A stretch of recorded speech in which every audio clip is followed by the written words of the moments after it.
with all the COVID-related issues, we are trying to keep everything as normal as we can, and hopefully we are trying to be a little bit entertaining while you're housebound or social distancing at least. So it's not that we don't think this is an important subject, it's just we are not experts in that subject. So we're going to do another subject that we're not experts in, and we're going to try to keep this to cars and racing. So appreciate you guys listening to our podcast. Thank you. Bye. Or hello. Hello. Hello. Hello. Hello. How you doing? How you doing?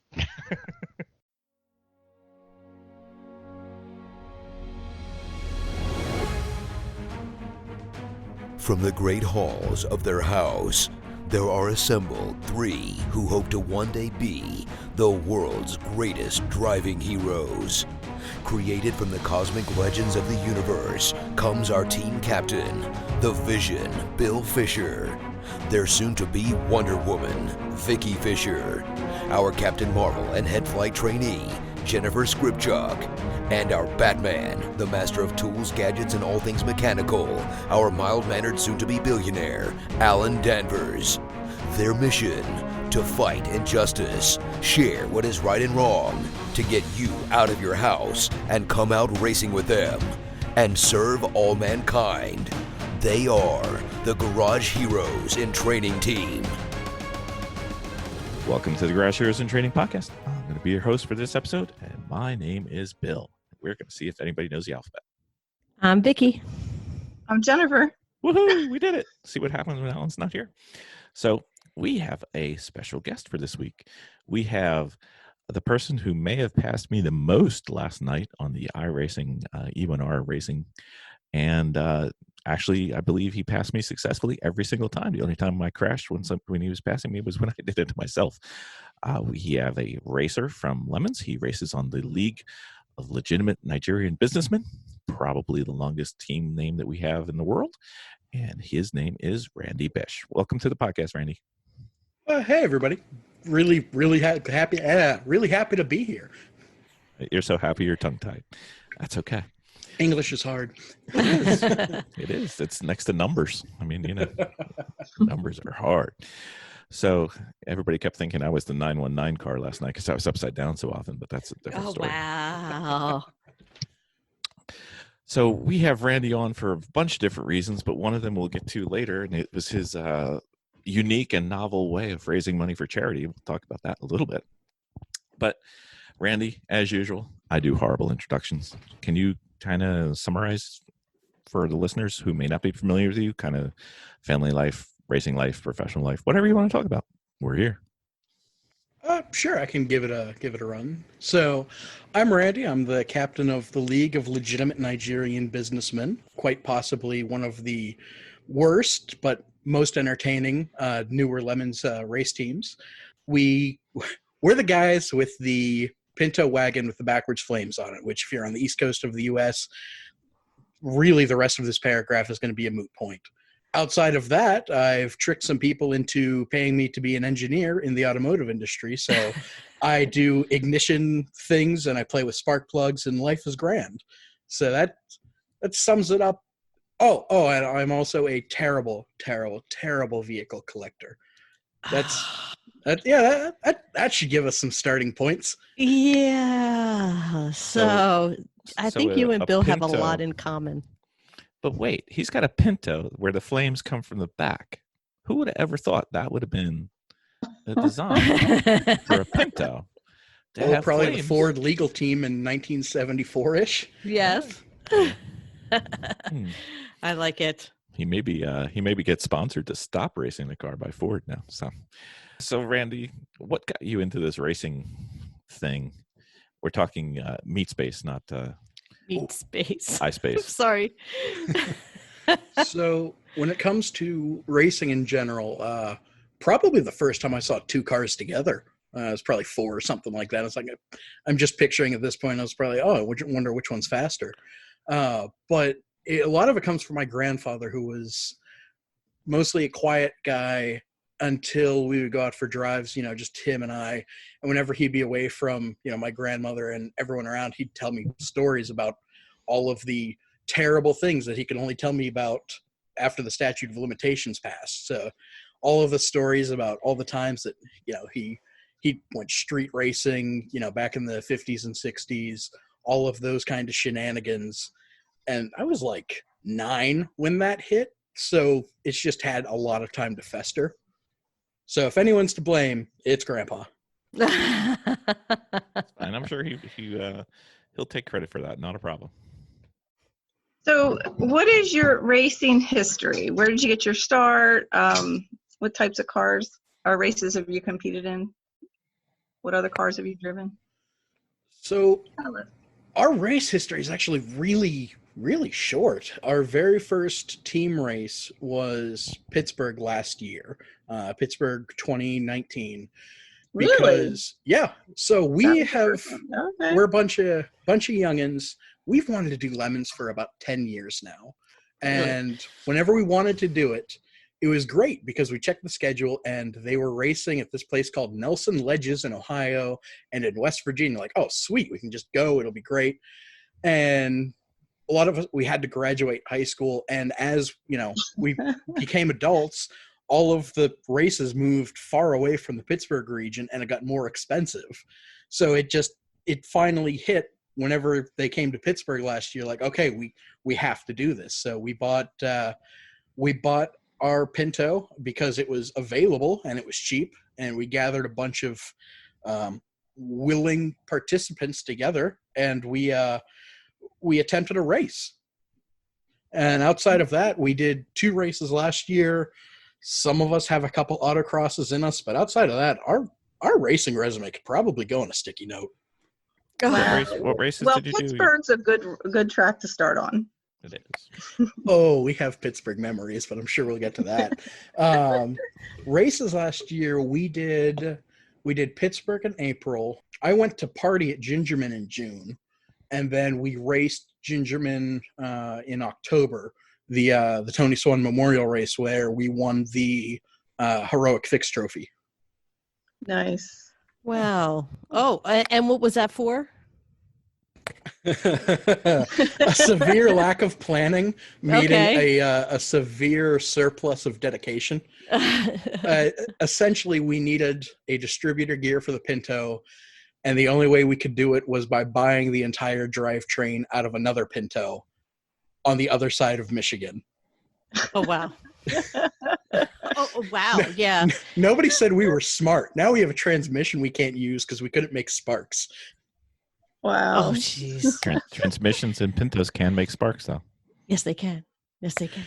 So how did you come up with your novel charity fundraising method in iRacing? First of all, you're in iRacing, which almost everybody is. Except Vicki.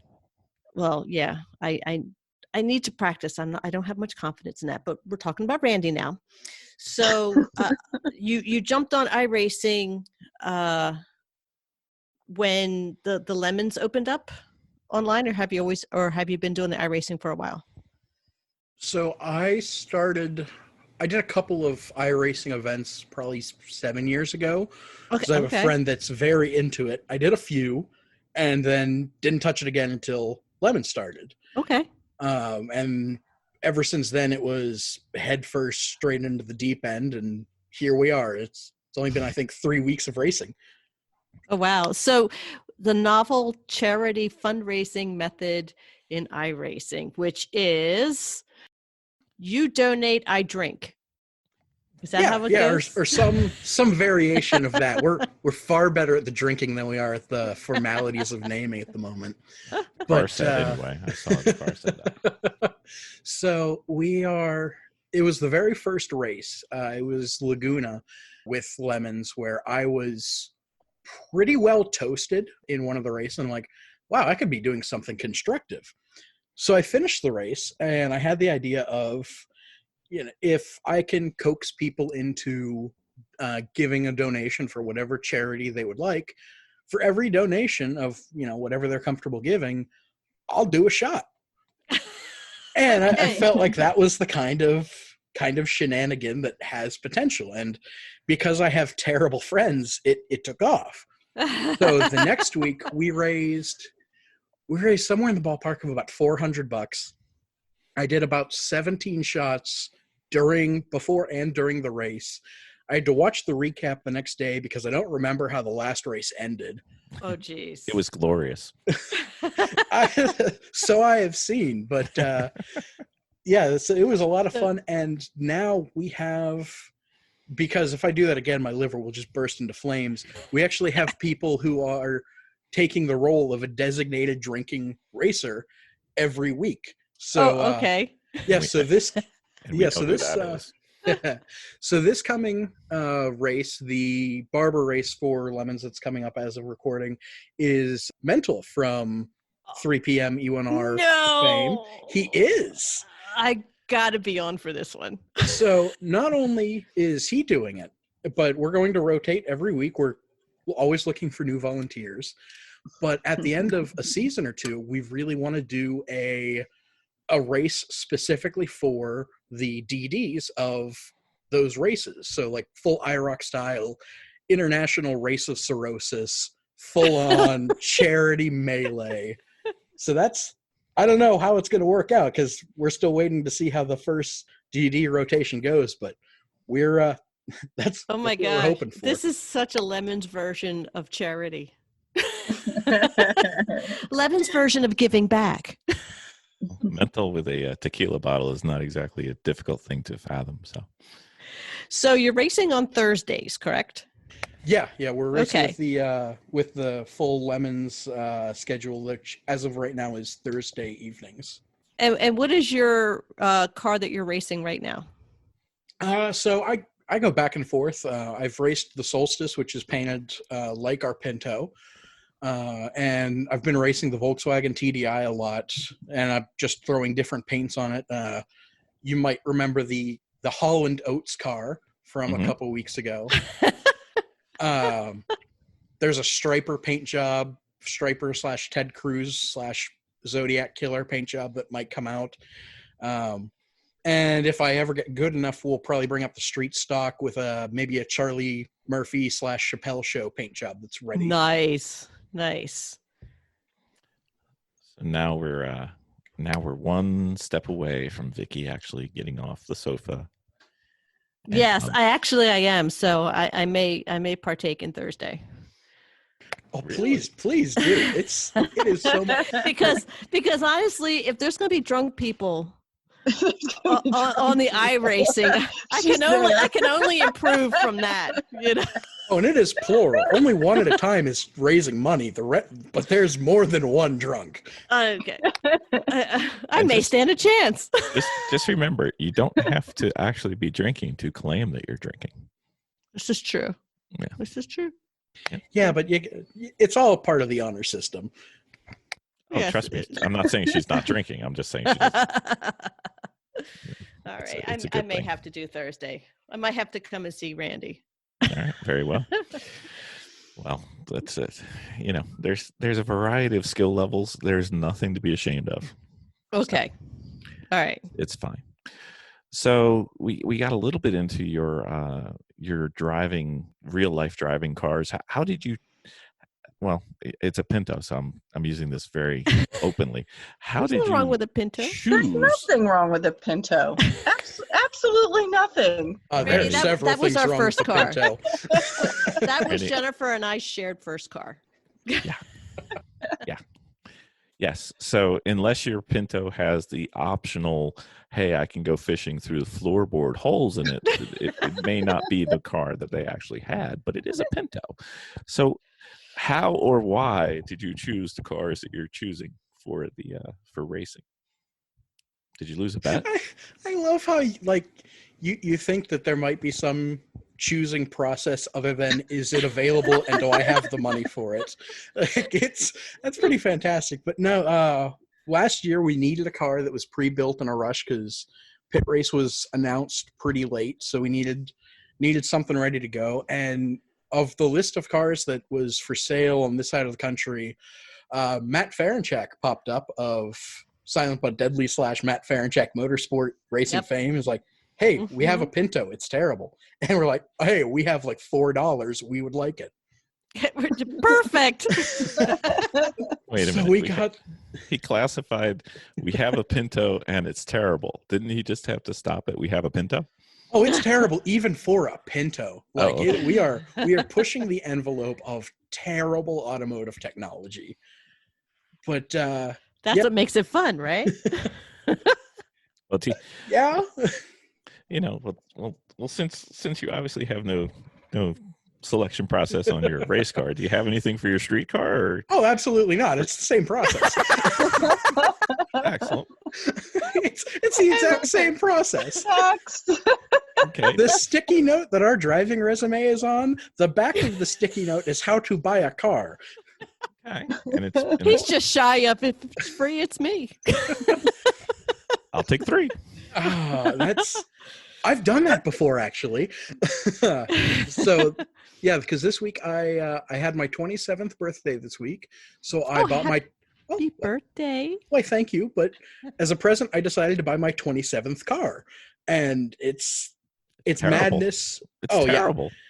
Whenever you get to the point where if someone asks you how many cars you own and you have to think, or if you have to reference a spreadsheet, you might have a problem, and the TLC film crew might be calling. Bill. I just have to ask, Bill. when you ask me, I just want to know in which state, and then I can give you a number. So, all right, Randy. So, since cars like aren't a thing, how about like your team? Is your team set up that everybody kind of has a responsibility or a position, or are you just like throwing it out there and everybody just kind of wings it? So a little A and a little B. Our team's actually the only good thing we have going for us. We have engineers, we have mechanics, we have drivers, we have one guy that knows how to cook halfway decently. It really, our organization is phenomenal. Everything else is pretty terrible. Sounds like us. Well, that's half the battle. I mean, we spent half of Pittsburgh last year on fire, so we can't really. We can compare Pittsburgh notes, because our Pittsburgh adventure was phenomenal. Really? Oh, I think we have story. Which kind of leads right into is, how did pit race and Gingerman go last year for you? That's actually my next question. So Pittsburgh, we started off okay. We were all very nervous. We had 6 drivers lined up. We had like 10 people on the team. We just had everyone we possibly could have brought in.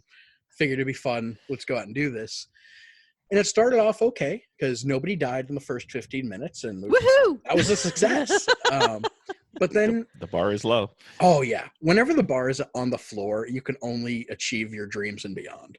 At that point, you just laugh through it. Which is exactly what we did. So after a couple minutes, we realized that we were slow. We were very, very, very slow, like 30, 45 seconds off race pace.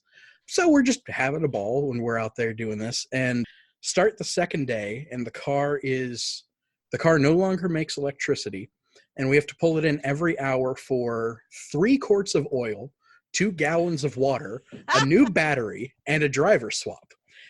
All of this while we're running on the snow tires that we took off of my daily driver Fiesta. So He took the tires off the daily. yeah. Oh, and then I put them back on the daily after the race. It was like the Michelin Ice X is the best, worst tire on the planet. So we had that going, and I've heard some horrible things about some of those Walmart tires they have. oh, we've done thorough testing in that realm too. So You're really stretching the word testing. so yeah, all of this is happening, and we are just losing our minds just with excitement. And I know the people we were sharing a garage space with, they were having a rough weekend, and meanwhile they're surrounded by these just ecstatic morons jumping up and down every 6 hours or so when the radio says that they were able to pass one car. You were in the upper garage at Pittsburgh? Yeah, we were up there on our solitary island. Yes. So, I just want to make sure that you're aware when you put the water in the car, in the radiator, you're supposed to put the lid back on, and on the oil side, there's a hole at the bottom that has a stop there too. You can put that in. So the caps in this case weren't the problem, and we couldn't figure out where the water was going until an hour before the checker. The water pump casing itself just exploded. Nice. And it still had a mechanical fan, at which point became just this spinning end mill of death that destroyed everything on the front of the car. Awesome. So if you happen to see a Fiesta towing a Pinto up the hill using a tow strap and like the little hatchback latch on the Fiesta, that's what happened there. Not only did I get to see that, I was behind you while my brakes were flames on fire, cursing at you because you were going so slow up the hill. And I'm just trying to get back to the hangar, trying to get my car there so I could put the flames out. But no. So obviously pit race at that point you said I'm all in. We got to do this again. So you end absolutely. up at Gingerman. How did Gingerman go? Somehow worse. So Gingerman, in the few months between Pittsburgh and October Gingerman, we decided to do a couple small things to the car, maybe vaguely align it, check the brakes, and do an entire drivetrain swap. So we put a 2.3 liter out of, what was it out? It was out of like a Mustang or a later Pinto, something like that. And we put a T5 in it. So we put all that in, and the whole powertrain is crooked because none of us own a ruler. And we go out racing, and unproven powertrain, the first 10 minutes, we make the green flag. 10 minutes later, car comes in.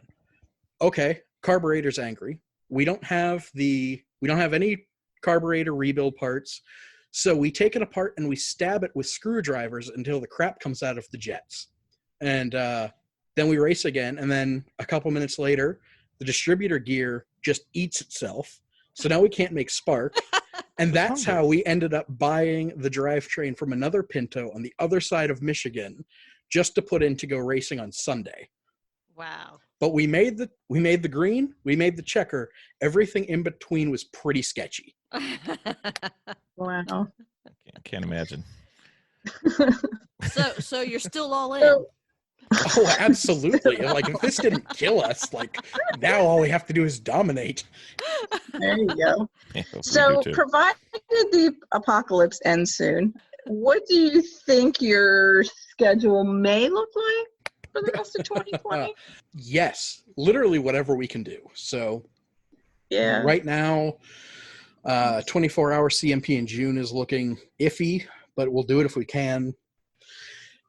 Late June Gingerman, if we can, is a good one. October Gingerman is a definite. Outside of that, Road Atlanta comes to mind, and maybe Jersey. Ooh. Yeah. Well, we'll be at Jersey. So I kind of missed it, and I do apologize. But you're centraled out of where? Most of our team is centered in Pittsburgh. Oh, okay. So yeah, pit race was super convenient for us. So you can actually bounce back and forth between East and West without a problem. Midwest. Midwest. Yeah. So the problem, whenever you take Pittsburgh out of it, the next closest races are Gingerman, Jersey, maybe New Hampshire, and everything is like 9 hours. Right. And considering we almost towed the Pinto to Gingerman with a Crown Victoria, we're still working on our whole team infrastructure. So it's getting a little interesting in these early days. Oh, wow. We understand. Yeah. So who are your teammates that you kind of have now? Or do they rotate through? So we have a couple of rotators, but the basic team is, most of us were friends from high school, like the last 10 or 12 years. And we've always been just absolutely crazy, questionable decision makers. Oh, there's no question. The questions are settled. So we've been wanting to do this just forever. So we finally got the chance, and I essentially took my I took my high school friend circle, my college friend circle, and a couple other random people that I met at autocrosses, and we put them all together and called it a team. Oh, wow. You know, a lot of people with bad decision-making skills. I congratulate you. I can seek them out. That is my superpower. He is 27, so Yeah, that's true. there is that. I'm 27 Okay. twice. Twice. Pretty soon. September. Mhm. I'll be double. Okay, very well. So with this vast experience of 2 races, would you like to give your thoughts in terms of how things have gone so far with your team, maybe your car? Well, your car we already know. Well, we already know that part. Yeah, it's a Pinto. So we like to structure it in our typical good, bad, and the ugly. So things that you've done well, that somebody should, maybe look to follow in your footsteps, things that didn't go quite so well. And with a Pinto, the ugly can only go so far. So how have things gone for the team so far? And you know what? And it even doesn't have to be the team. It could be something that you've seen on the racetrack, but it seems like you were it. So I don't know if you remember in Pittsburgh, but every yellow flag, Oh, we were still 10/10ths, and we became the grand marshal of the Pinto parade within a lap. Yeah. Nice. So like that, if there's anything ugly on the track, yeah, it's probably us. You were what we called the pace car. Oh yeah, and it was fantastic. Nice. So good, bad, and ugly. Good was, there's a picture of our team at the end of Pittsburgh where we have like 12 people on the Pinto, like a parade float. Mm-hmm. And like the car is bottomed out on the ground and everyone is so happy. Nobody has ever been this happy to completely fail at every single objective ever. Like that moment was just phenomenal. So good things to do, work on your team, have a great team. So whatever happens can happen and you still have a great time. Easily the best thing we've done. As far as bad goes, failures in preparation will make things difficult. So whenever we launched that distributor gear in Michigan, the worst part was that we had spare distributors, we had spare engines, but they were all sitting in the shop, 400 or 500 miles away because we didn't want to tow them because we make really poor decisions. So yeah, the bad is always just try to be prepared. You're going to break everything. If it's going to be something that you can't buy that afternoon in an AutoZone, bring it with you. Find one. Okay. And the ugly. We haven't come across anything too terribly ugly yet. If anything, it was Ugly can be funny. ugly for us is a tie. So on honorable mention for ugly is the people that go out and take this really, really seriously. So if you're out there and you're upset and then you zoom out and you just see these really angry people, walking through a paddock where there's like 45 cross dressers and probably an accordion, maybe take it a little less seriously. But the real winner for ugly was that distributor gear. We had a third of our team is engineers, a third's mechanics. And whenever we pull that gear out, the mechanics looked at it and went, oh yeah, the teeth were missing, or one tooth was missing. But we thought the rest of them were still good, so we decided to run it anyway. And the engineers, they could have absolutely killed the mechanic portion of the team, so much so that we sent them across the state to buy said power plant. So ugly is whenever people don't talk to each other and it ends up turning into a 7-hour road trip. Yeah, that'll turn ugly pretty quickly. Since you've already been through the races so far, do you have any tips for newbies? Or maybe just newer bees. Oh man, just don't take it seriously. Like you aren't winning anything your first season unless you show up with that. What was it? The Ford, the Galaxy or the Fairlane at Pittsburgh, and they won their first time out. That was amazing. But unless you're them, you're not winning anything. Just show up, have fun, party, maybe do some racing. Pick up the pieces of your car. Yeah. Clean up after yourself. You filthy animal. Yeah. Go make friends. It's very easy to do in Lemons. Exactly. All right. So we're keeping up with our usual suspects area because obviously people are dying to know, how do I make my Pinto a fine racing vehicle? So we're looking at this from the perspective of people getting into track days or racing, and they're looking at what kind of car they should get. And as far as a Pinto goes, what would you recommend for them doing? And is there anything, let's say, are there types of Pintos that are better at racing? Or are there types of Pintos that you should maybe look out for when shopping? Is there something people should know when going after their racing Pinto? Listen, they're going to love this Pinto forever because it is their first race car. That's right. Never forget your first. So not only is it our first race car, it has been racing almost as long as Lemons has been a thing. Like the car came from California, and it started racing in 2009. So it's dialed in. Oh yeah, it has race provenance. And at one point it was apparently the Chump Car of the year, and then Chump Car got serious and please never bring this back. But so the history of it is fun. We love it. But if you're out shopping specifically for a race Pinto, you have some question to ask yourself first. Number one is why. Number two is, will drugs be a healthier and cheaper option? And but really it comes down to year. So most of the Pintos that race in Lemons are 74 and newer. So you can use Mustang parts, you can use Fox body parts for everything in them, and it's great. Ours is a 72. Everything is early Pinto specific. It might as well be it might as well just be a steam car as far as parts availability goes. We can't find anything. No, because they crushed every one of them. And for very, very good reason. They didn't crush them all. Some of them just evaporated into rust. They just rotted away. That's the worst part. Our Pinto has less rust than my daily driver. That's its California car. Yeah.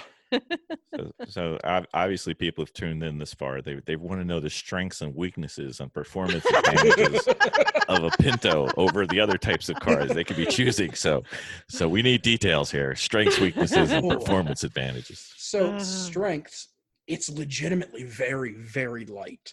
I think the car weighs, it's under 2,000 pounds. It's super light. And we did a little bit of, in the off season last year before Gingerman, we did some work to the front suspension, and the front of the car is very planted and it's fantastic.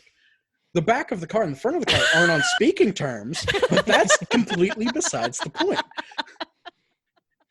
So if you get a newer one with aftermarket support, you can make a legitimate car out of this. I really find it sad that iRacing doesn't have Pintos. I am a one-issue voter, and this is my issue. They should actually have options to put in older cars. They're not prepared for Lemons people to come to iRacing. No, they have no idea what they've signed up for, letting us in there. So you forgot the most important strength of a Pinto. They are never going to put you in A. Oh, no, absolutely not. We would have to win C and B for 3 seasons straight before they go, okay, maybe A. Yeah, maybe A.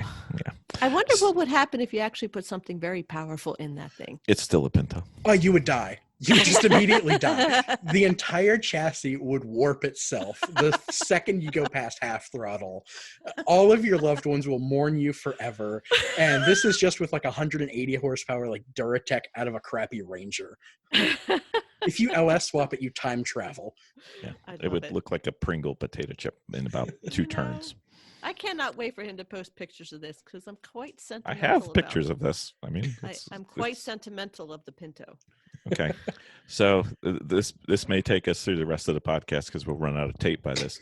Are there any areas of concern with a Pinto when you're bringing it to the racetrack? Oh, so for the early ones, parts availability is horrific. Like, we cannot get anything. Front rotors like $180 a piece for us, and they're about the size of my fist. They are tiny, but they're made of unobtainium, so it's what there is. So if you have an early one, life is just kind of terrible for you. Outside of that, and if you call Porterfields for brake pads, they're going to laugh at you.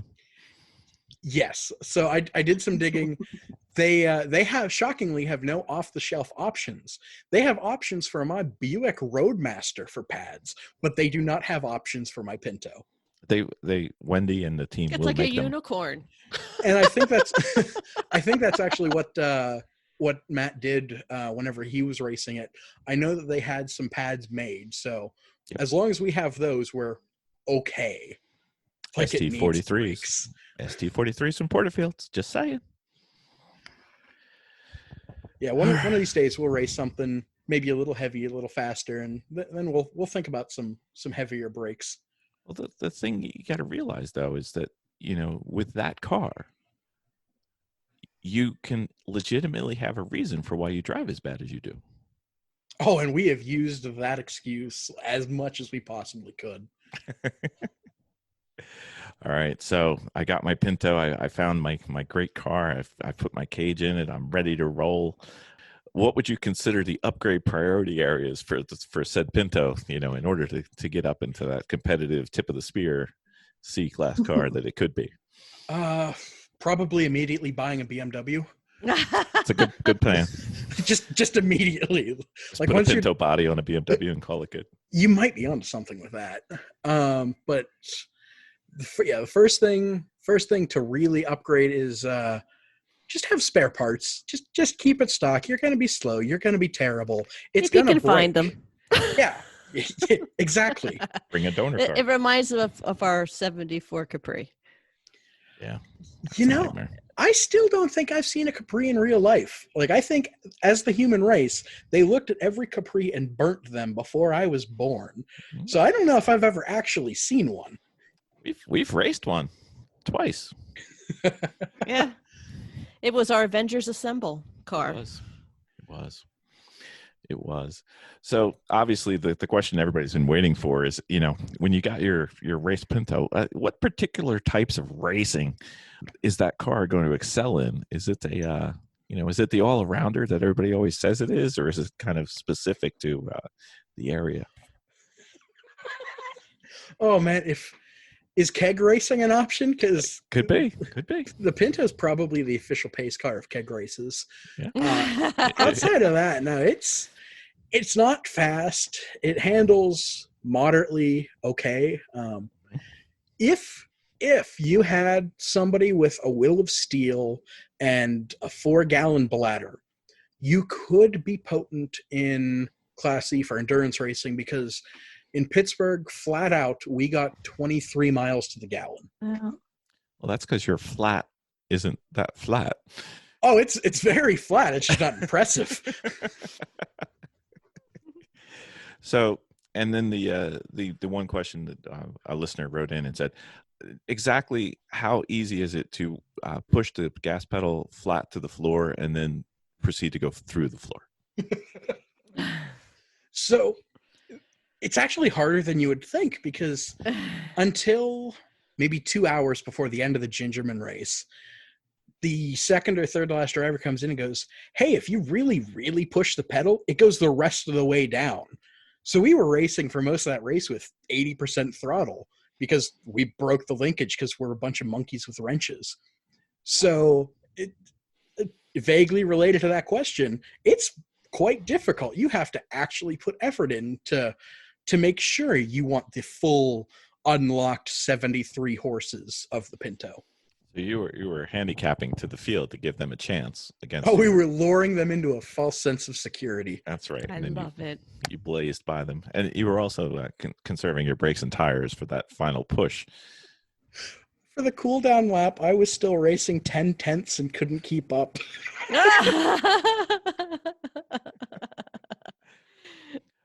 That brings us to our awesome Fast and Furious storytime questions. Okay. So we're going to ask you a succession of questions very quickly. So I'm going to go first. So what was your first car? 99 Contour with a leaky heater core and a leaking head gasket that sent exhaust into the cabin, which explains this entire podcast. Fair enough. All right. What is the one thing that no one knows about you that would surprise them? I'm a world-renowned pianist. Wait a minute. We need spelling. We need spelling on Everybody that stop. Okay. one. Ends in a T. It does end in a T. Okay. I don't know we're how good. to play the piano, but I also don't know what anyone doesn't know about me because I never shut up. So when in doubt, go with the pianist. General rule. Do you like automatic or stick? Depends on what I'm doing. Small, fast hatchbacks and race cars, stick. Towing things, going through traffic, automatics, no shame. So front wheel, rear wheel, four wheel, does it matter? Oh, depends on what I do. All wheel or front wheel for daily things, rear wheel for slaying tires because tires are evil and must be punished. All right. Oh, hold on. The train's here. We have the window open. You'll have to edit that out. Or you could leave it in. I always leave it in. It's too much fun. What's the car that got away? Before I went to college, I test drove an 89 Civic Si whose seat was mounted on top of a milk crate. You could put your foot through the floor. It was far overpriced, and I didn't buy it for very good reasons, but I still wish I did because I never learn. Let me see. What's your dream car for the road and for the race? Both the same car, Buick Roadmaster Wagon LT1, because it's comfortable to race, or it's comfortable for the road, and for the race, everyone will be far too confused to really question it. I'm just trying to clarify. Are you still raising money right now for the charity? Is it a race night somewhere? Hey, iRacing, it's a race night anywhere. Okay, just checking. Just checking. So who's your favorite race driver?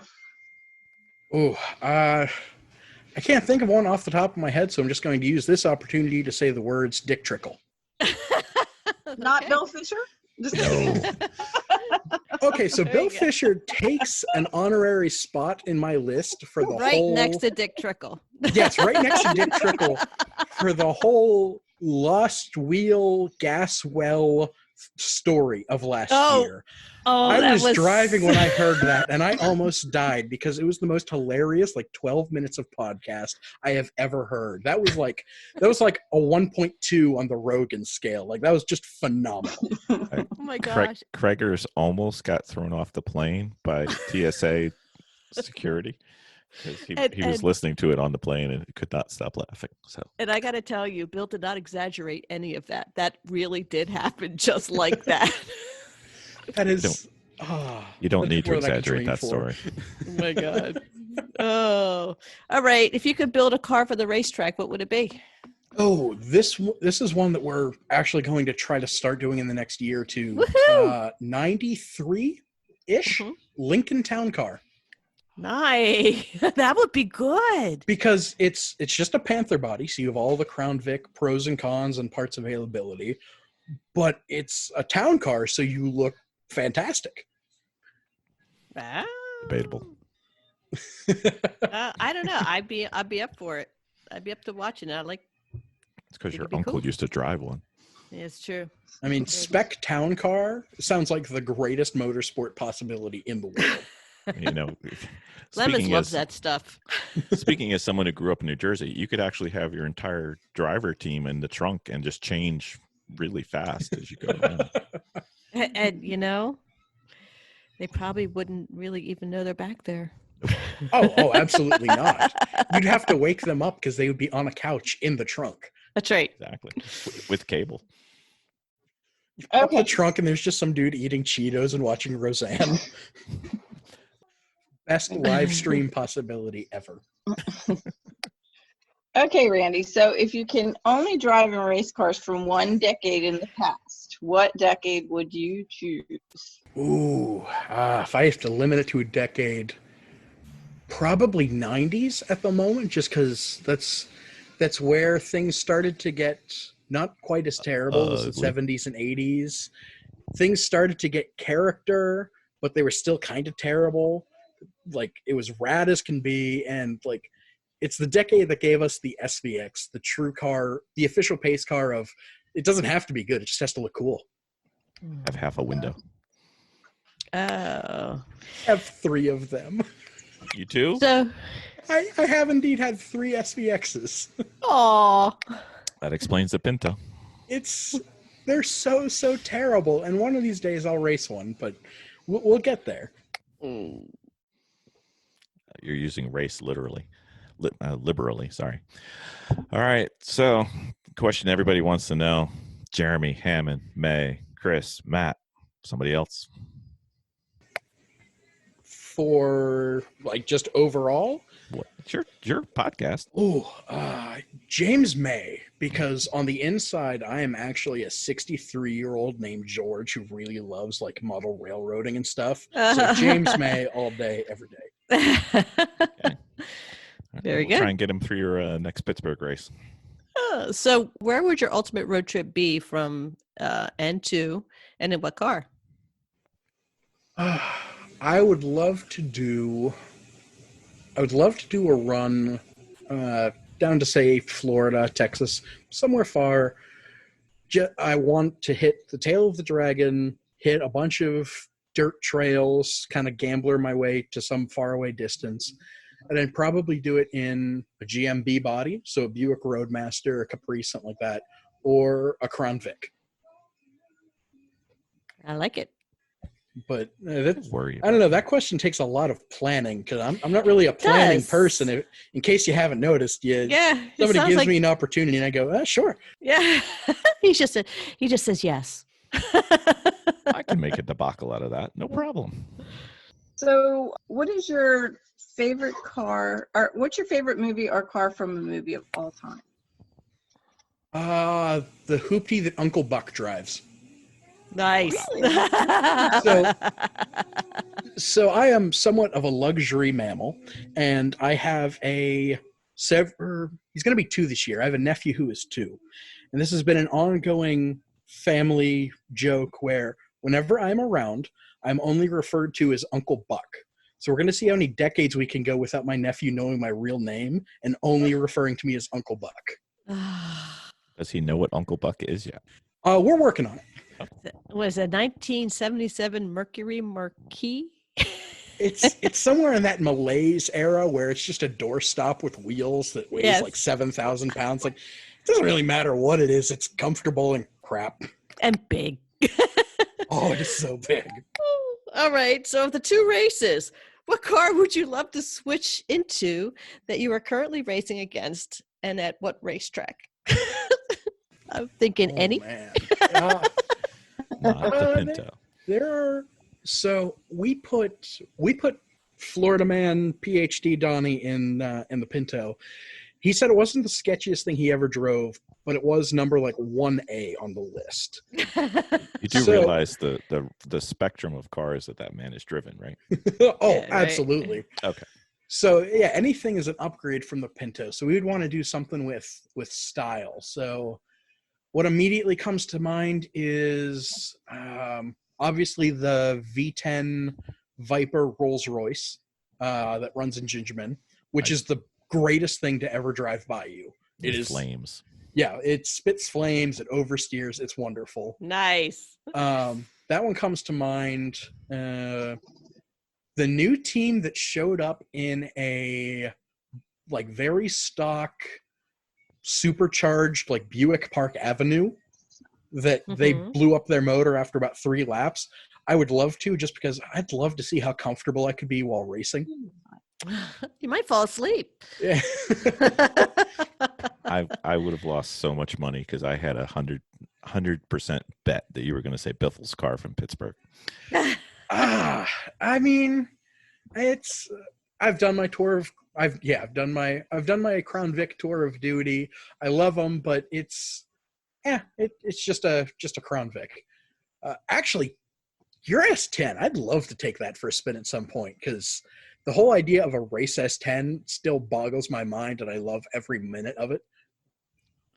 Well, we know a team that's got one, so just Also, shout out to you guys for pit last year. You were the only race truck that didn't hit us. hey, That's because we were on fire. Doesn't matter. You still didn't hit us. we do self-inflicted wounds. We try not to That's take anybody right. down with us. Oh, this is the greatest. That's the greatest penalty box discussion. Pulling in with the truck that hit us, like, yeah, we hit them. Yeah, we're slow. Okay, have fun. It was a 10-second conversation. I love it. With the weather at pit last year, we were wearing down the judges by, it was an endurance contest for them too. Oh, we kept pulling in every probably half hour because we were just doing dumb stuff that we weren't sure if we'd get flagged for, so we erred on the side of caution. We had one dude who went out, did one lap, had a panic attack, and exited through the pit entrance. And he's never going to drive again. He comes in, he explains what he did, and Steve McDaniel's sitting there looking at him like, yeah, it's not really a black flag. Weird as hell, but go on. Yeah, every now and then you hit Steve with one, and he's just like, I don't really know what to do with that, but don't do it again. So, Randy, what is you and your team doing during the canceled race season at the moment? What are you guys working on? Ooh, a lot of drinking. Okay. Outside of that, so I actually live in the Detroit area, and everyone's still back in Pittsburgh. Okay. So we have 2 new cars for the season that we're still tweaking, that we took to an autocross test and tune before everything blew up. We're doing some fine tuning on those so we can be potent race machines for the 15 minutes before they explode. But outside of just some daily maintenance and those new cars, doing some recruitment, doing some theme idea generation, and just winging it. Yeah. Excellent. Love it. So That's pretty much what everybody else is doing. yeah, pretty much. I'd love to be doing some theming right now. Yeah. It's now it's time. Oh, okay. Yeah, we're really good at theme generation. We're not good at theme execution.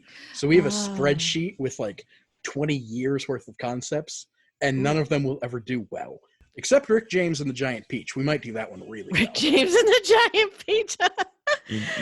You need to, there's 2 different ways to go with the themes that I see. One is to go so far that it's awesome, and one is to go so far wrong that it's awesome. You can't be in between. Oh yeah. You can't half-ass it. You have to whole-ass the whole thing, and whatever end of the spectrum you end up on, you're fine. Exactly. Yeah. All right. So the people who follow racing Pintos, they really want to know how can they keep up with your team and contact you following this so they can get their daily fix of Pinto racing news from the League of Legitimate Nigerian Businessmen. They need to know. There is actually a Facebook page dedicated to Lemon's Pinto Racers. There are dozens of us, I tell you, dozens. But outside of that, you can just find me on Instagram, Legit Nigerian Racer, or find our team on Facebook with the League of Legitimate Nigerian Businessmen. Or just follow the smell of the closest oil fire, and I'm sure you have like a 30% chance of finding us.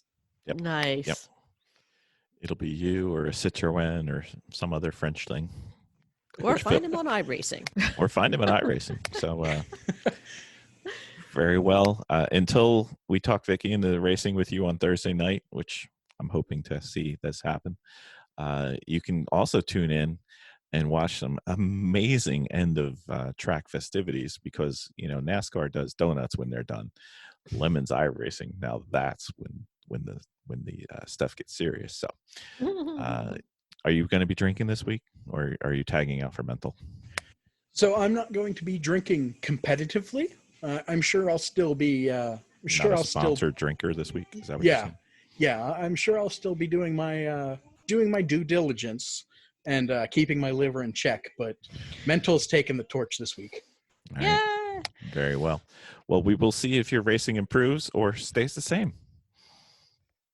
The fact that I beat half the pack and I don't remember it speaks volumes, I believe. Does. Well, you do realize that some of the people, several of the drivers were driving with the keyboard, and one was driving with a Dance Dance Revolution pad on the floor, and one was driving with a Guitar Hero guitar controller as their steering control. Oh, So yeah. I like it. yeah. So, and Vicky's scared to go do these with these. Well, I'm not anymore. Feel pretty confident now. As you should. Yes.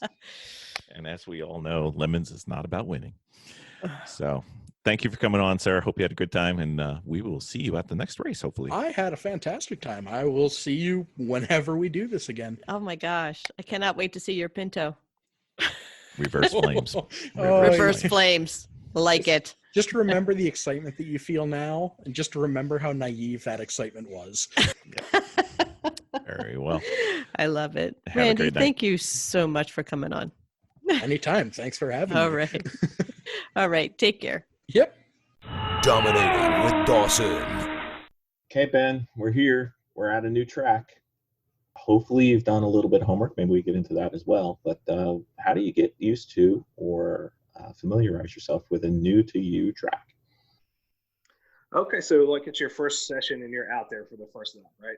Yes. So it's your first time out there. It's likely it's a race. Definitely going to have at least one yellow lap. But usually the very first HPD session on the weekend, they'll do the same thing. And you use that as a time to do a little recon. The very first thing you have to do when you get onto a track, sort of observe what general direction the track is going. But very first is to observe where all the corner stations are, and sort of just wave at the workers to make sure there's somebody in there. You might be driving by one that's not manned. You want to pay attention to which ones are staffed or which ones have a worker in them. That's the first priority. Is that what you do, Phil? Well, I do a little bit of recon at home, hopefully. Oh, okay. Oh, I thought we were talking about at the track. Yes, we can definitely go to talk about the at-home recon too, because I do a lot of that. So what would you consider your pre-race, pre-visit homework? I really love going to a new track for the first time. Like I love to for the first time I ever touch a tire to a track, for it to be like undergreen and I'm jumping in an endurance stint that's already in competition. That's not what everybody likes, but I really like that. But That may not be the best for a newbie. Right. But before I do that, I will have at least gone to iRacing a bunch of times and tried to learn the track if it's in there. One time I raced at Las Vegas Motor Speedway with what was formerly Chump Car, and iRacing had didn't have the exact configuration they were going to race, but I could race one section and one section, kind of piece it together, except I was missing a couple of connectors. You know what I mean? So I pieced together parts of the roval that they were going to use. But I did that, and by the time my stint was over, we had a 4-lap lead. So I call it pretty successful. I did the same thing with Laguna Seca. I had never raced there. I jumped in. I think I was the second driver in the car in a 6-hour race, and I think we ended up running third. So to me, it's really fun. But I did a ton of iRacing, and I'll watch as much credible video as I can find. It's so hard to find car videos that are worth watching. But if I can find one where it's a good driver, it's from if the video is not from somebody's front bumper or from their hood or something like that. I want to be able to see the driver working the car. But if I can find a video of a good credible driver racing a car that's similar to what I'm going to race, it's worth the time to watch a bunch of video, because they're going to be approaching turns in a way that makes sense for the kind of car that I'm going to race. If I'm going to go race a Miata, it's not going to do me a ton of good to go watch somebody race an MR2 or a Porsche 911 Prototype or yeah. So I think it's important to watch something that's going to represent what you're going to do when you get to the track, and definitely do as much iRacing or sim time as you can. Right. So now we're at the track. Hopefully we know which turn is a left and which turn is a right. Right. So first thing we go out and we learn, I believe we want to know where the flag stations are. Exactly. Definitely. Because those are the people that are going to be watching out for you. So you have to know where they are, and you want to be sort of keyed in to naturally be paying attention to them once you get going. Okay.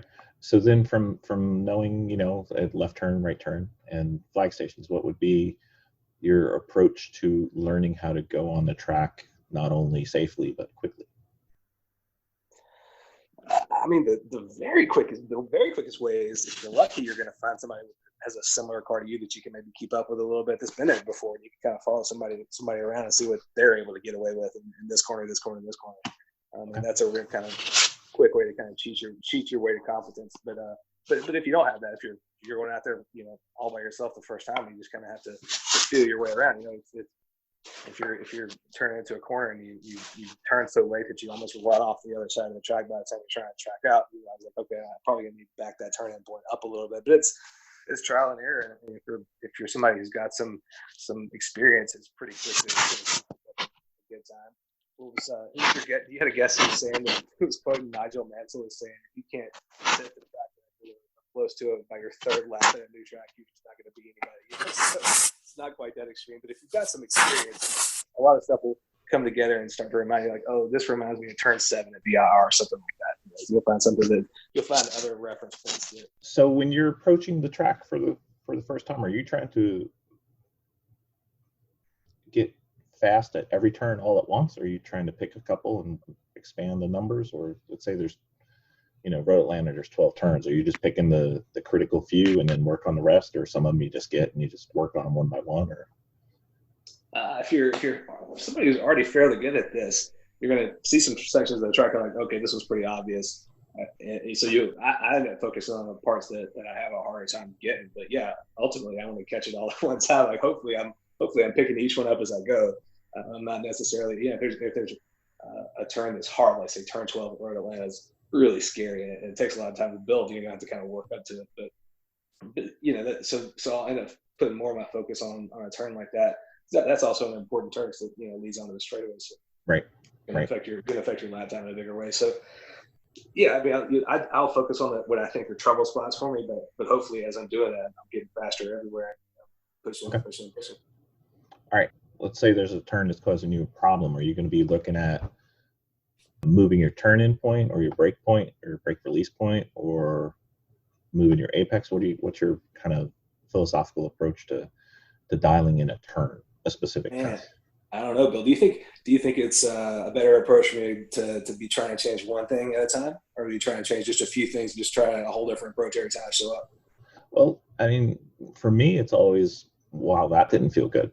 And then trying to figure out what it was and not blow the next turn. So I always have a predisposition towards either an early turn in or a too early apex. So those are the two that I try to subtract out and think, how do I get to where I want to be, how I want to be, and then work myself into how do I get there.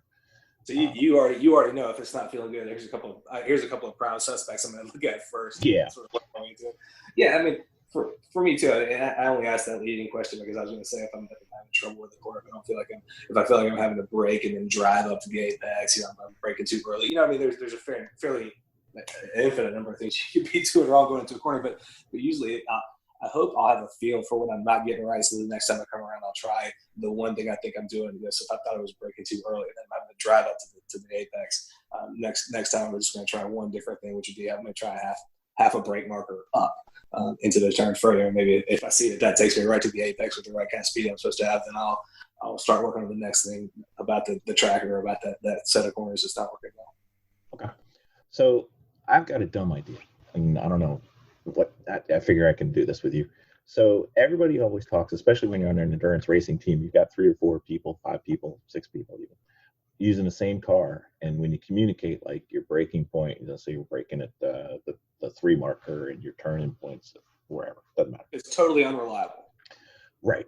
So what I was thinking, and this could be a dumb idea or not a dumb idea, is to kind of standardize the communication. If I put a thin line on the windshield, on the right-hand side of the windshield, and when that marker crosses that line, everybody's going to have the same angle. And then that way we'd know when the 3 marker crosses that line, we'd all be kind of similar. Now, is that But then you're going to be having everybody trying to pin their braking on the exact brake marker, probably boom at the brakes. You know what I mean? Well, I mean, some people think the 3 marker is where they first can see it. Some people think the 3 marker is where it's right next to you. It's totally subjective. Yeah, the way to know it is to actually hook up some data and look at it and compare it. Don't like do some janky stuff. I mean, that might work, but it sounds crazy to me. No, data. Get data. If you're really that worried about it, figure out what you're actually doing. I know it's hard to imagine me overthinking things, but it was just a thought. I also had this other. Use everything that your aim solo is telling you. You know what I was thinking too? I was thinking if we put a line across where your eye line is in the car, I would never look at that. That way, you keep your eyes up. You don't look below the line. But, all right, fine. My eyes would assimilate the line, and I would never see it after a while. All right, I got one more. So I'm at a track. First time. There's always one of the difficulties for me is not the geometric line, but how do you know when you want to throw a turn away or when you want to have, linking turns? Like, I don't know if you've been to pit race or not, but there's a section there where you've got to link the turn, so you end up giving away the left-handers to maximize the right-handers, or it might be the other way. I haven't been there. Sure, yeah. How would you know how to do that or feel how to do that when you're relatively new to the track and you? Yeah, I mean, the most important corners are the ones that are going to have the biggest payoff, the biggest yield. So, a really important corner is going to be one that leads onto a long straightaway. So, if you're able to exit that corner 5 miles an hour faster than the guy next to you, then you're going to have more top speed by the end of the straightaway. It's not going to be a question of who's going to be there in the next corner first. So, those are the ones that are the biggest priorities. So, an example of that is like a oak tree at VRs. There's kind of 2 bends into oak tree. So you kind of there's an oblique angle and there's a really sharp angle that puts you on the straightaway. So different cars can take that different ways, that first angle. So you'll see a guy in Viper come rim right around that thing. Everybody ends up at the final apex the same way, pretty much at the same place, but getting there for the first set of bends is really car dependent, and it really doesn't matter because you're all going to kind of hit the same minimum at the really sharp point before you get to on the big straightaway. So that's sort of an example how you completely throw away that first oblique angle. It doesn't really matter how you approach it, but how you hit that sharp angle and how quickly you can get back on the throttle really dictates how fast you're going to be by the time you go down at the end of the big backstretch. So is that something you would try to determine before you're at the track or while you're on that scouting lap? Yeah, if you're new to the track and you're looking at a track map or you're watching some video, you can definitely see how the guys that are racing. Go watch some club racing videos. Go watch some some guys who are racing slower cars like Specky 30, Spec Miata. Watch these guys that have to maintain some momentum. Watch how they do it. They do a turn, and even if your car is completely unlike that, you're going to learn some good lessons from the momentum racers, I think. Yeah, and then you'll sort of watch. It'll be obvious when they're like, all right, I'm going to eat dirt on this turn just so that I can maximize this turn and this exit so that I can get a good run off the straightaways. Yeah, because you could tell, like Road Atlanta 6 and 7, 6 won't really matter, all things considered, to a momentum Miata car, but 7. And a lot of folks drive 6 like it totally doesn't matter. So I love it. Take 6 as slow as you want. It matters to me. Oh, it does, but it matters more 7 because you're going to be going down the infinite. I mean, that straightaway for a Miata is an infinite straightaway. So it is. Yeah, you can check you can check your Twitters, your Tumblrs, whatever you got to do. Yeah. Check your emails. Yep. But I joke about turn 6, but there's a lot of people that don't go fast enough through that turn. That's such a fast, fun turn. But yeah, you're totally right. You just kind of funnel through turn 6 just to get to the opportunity to really max out turn 7 and hopefully beat that other Miata you're next to that you've been racing for 2 laps door to door. Yeah, so that would be one, not where you just give away 6, but you want to think about 6 to maximize 7. Exactly. Yeah. You want your finish of 6 to be setting you up to just completely jam through 7. And in a car like a Miata or something like that with turn 7 or Oak Tree, if you've managed the entry in the early rotation, you should hopefully. And I'm not talking about overslowing too much, but I want to be rotated and back on the throttle as I'm coming across the apex. Just give myself that much more straightaway. So I will throw a little bit away in the first portion of the corner just to get myself rotated and back on the gas just to get myself more straightaway. All right, so that's how you get to a new track for the first time. Hopefully do a little homework before you get there and learn it as quick as you can while you're there. Exactly. Study a track map before you go because, hopefully you've read a book or two about driving and you understand you want to be as fast as you can down the straightaway. So have a plan in mind as you're looking at that track map. And hopefully, at least for me, when I look at a track map, I'm going, okay, this is going to be a great course. My car's going to do great here. It's going to be a lot of fun. I'm a little concerned about how this is going to work. So I'm going to see when I get there. But I'm going to have a plan, hopefully, for the entire course before I pop in there. And there's nothing wrong with talking to one of your friends or somebody you meet at the track who knows the track well. Absolutely. Anything that makes you faster, snap that mess up. Talk to somebody like, oh yeah, here's how you want to do turn one. I was at an AER race and racing a Miata, and we were pitted next to some other Miata guys, and the whole weekend the Miata, like it was like a Miata cabal running around the track, just a handful of us just banging around all together. So I would get out of the car and talk to these guys, and he's like, yeah, I mean, you were up there with us, but I was behind you, and you were good everywhere else on the track, but the place I could catch up to you was turn one. You were over slow in turn one by 5 miles an hour. I was like, oh, so next time I went out, I was doing a little bit faster because I realized that it was a weak spot for me. So pick up anything you can, anything that puts tenths in your pocket, do it. Yep. Tenths or seconds. Yeah. Or tenths, either way. All right. Very well, sir. Thank you. Thank you for listening to our podcast. Please subscribe at your favorite podcast source. It could be on iOS. I think Apple changed it to the podcast app. On Android, you can go to the Google Music, I believe, is one of the popular ones. iHeartRadio, Stitcher. There's lots of places. So if you have any questions or topics you'd like for us to talk to, please let us know at garageheroesintraining.com or at our email at garageheroesintraining@gmail.com. And if you want to follow along and see how silly we can be and hopefully some progress on our theming, we can best be followed at Garage Heroes in Training on Instagram or Facebook. Doesn't give us enough letters, so we're Garage Heroes IT. And trust me, we are not IT people. So we'd really like to thank Randy for coming on. Hope you enjoyed it, and we will talk to you guys later. Thank you, everybody. Bye. Bye. Bye. Bye.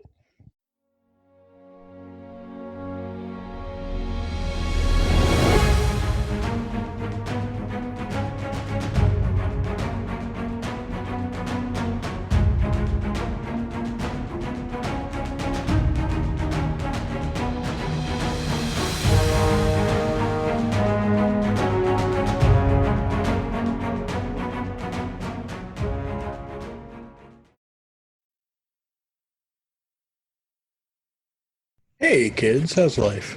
Not too bad, sir. How you doing? Oh, can't complain. My head stopped spinning, so that's neat.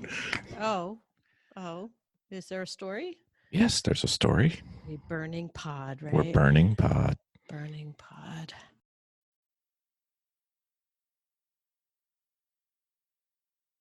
We tried starting early. It never works.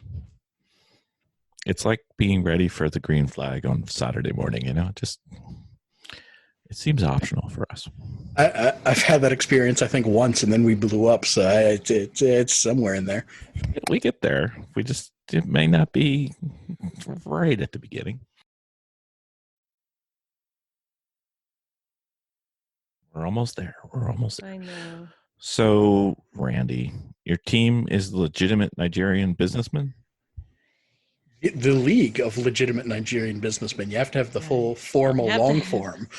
That's why I was unsure, because I saw some places it was legitimate, some places it was legit, and I was just like, which one is it? Oh yeah, that's just because the absolute communists at Instagram won't give me enough characters for the League of Legitimate Nigerian Businessmen. I know. They cut ours to Garage Heroes IT, like we know anything about it. I'm like, no, that's not us. Oh, there's a theme concept. What's that? Garage Heroes IT. It's really doing an Office Space theme for 3 days. Oh, that would be funny. You know what? The in crowd, is that what they're called? The in crowd? The IT crowd.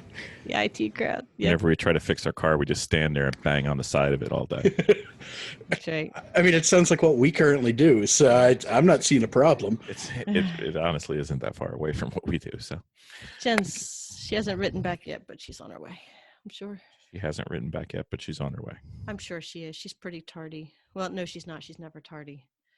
That's kind of why. She's never on time. Is English your 15th language? I'm just. It's been a day. It's been a good day. All right.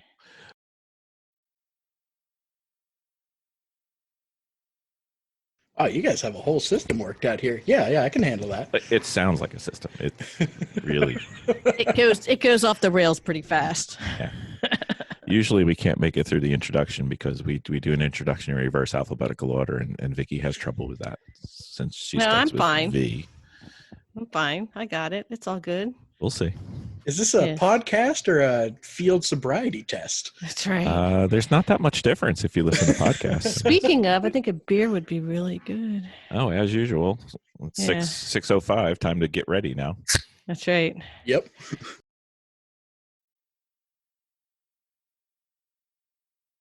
So, Randy, I have a mission for you. Oh, what do you have? We have to get Vicki to stop being intimidated and come out and iRace with us, at least for the E1R ones. Oh, absolutely. Like how can you do meat space lemons and not do virtual lemons? Exactly. Have you seen Wakeman? He hits everything. You don't even have to differentiate which Wakeman. No, it's Jim. Jim hits things going faster. I was following Jeff last night. Yeah. On the first lap, there's only 3 people in our division, right? It's me, Craigers, and Jeff. There's only 3 people in C, and I'm in 3rd place. So Jeff, all of a sudden, he's on the left-hand side of the track. I'm on the right-hand side of the track going into turn 1. He decides he needs to be on the right-hand side of the track, cuts across my front like 45 degrees straight into the wall. Mm-hmm. And I'm like, Jeff, was that me?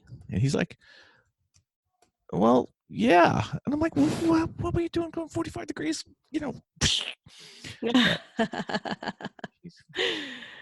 Oh. I have a feeling in the next week or 2, we can be YouTube sensations because all we have to do is take video of Jeff driving, speed it up, throw the whole Benny Hill theme on it, and it's really just gold. Or the Sabres, yeah. Was the first E1R race, the Lime Rock race. Huh? He was somehow way worse than he was this week, and that was amazing. He was. Like I watched him blow up an engine after like half a mile of a straight. Like he didn't have to do anything; it just exploded. He blew up 5 engines that night.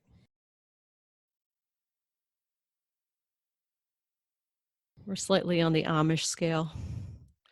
They want it as an email. Then I sent it as an email. Then they want it in a doc. So I put it in the doc. Then they want it in an email.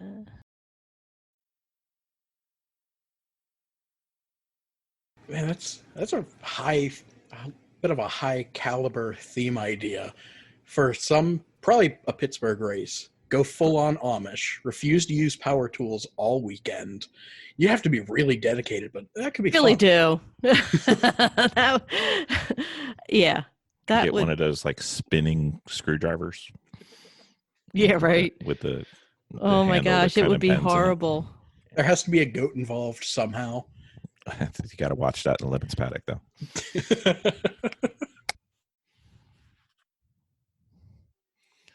I love pit race. It's my favorite. Really? Mine not so much.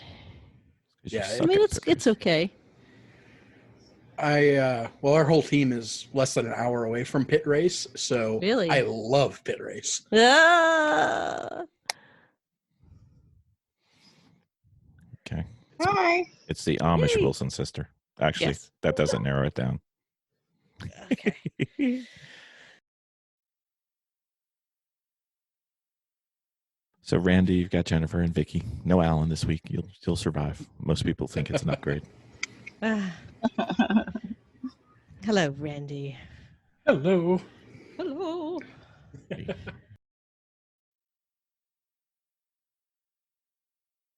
Hey, Vicki, you're Huh? you're like splitting up the questions this week. Why? Did you hear last week's episode, or the one that came out? Uh-uh. Why? You basically, I don't know, you had caffeine or something. You just like took over and nobody else got to talk for like half an hour. Oh, yeah. Well, you know why? Because last week's, it wasn't just our standard document. There was a lot of other things that were on there, and I just had a lot of questions I needed to ask and get out there. There's a reason why she's called the bulldozer. A bulldozer.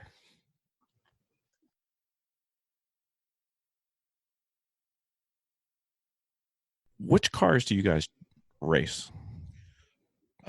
That's a good question. Primarily, we run. Well, let me take that back. You're talking about meat space or iRacing? Meat space. Meat space.